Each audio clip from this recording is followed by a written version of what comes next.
Hello दोस्तों, मैं आपकी राधिका एक सुंदर सा गीत लेके आई हूँ आप लोगों के लिए। गेहूं की कटाई का है, आप लोग सुनिए। एक पत्नी और पति के बीच की बहसबाजी हो रही है। देखिए बहस में क्या होता है और कौन काटने गेहूं जाता है। आप लोग सुनिए, आनंद लीजिए। कमेंट बॉक्स में जरूर बताइएगा गीत आप लोग को कैसा लगा। तो गीत सुनिए आप। एक तो देहिया के दूबर कमजोर अतनी, एक तो देहिया के दूबर कमजोर अतनी, गड़े गेहुआ के ठोड़ न करब कटनी, गड़े गेहुआ के ठोड़ न करब कटनी।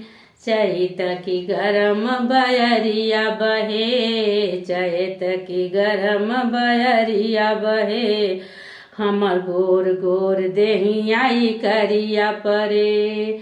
होई जाब काला जाम है काजू कतरी, गड़े गेहुआ के ठोड़ न करब कटनी, गड़े गेहुआ के ठोड़ न करब कटनी। हम एसी के पिया रहवैया ही, सुन लिया बतिया कहता ही सही सही।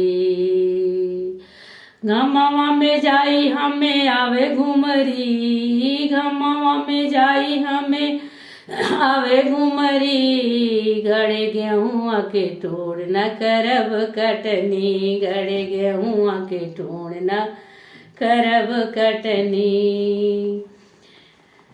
सब कर गेहुआ हार्वेस्टर से कटावा गेहुआ, सब गेहुआ हार्वेस्टर से कटवावा, भूसा गला ट्रैक्टर से ढोआव।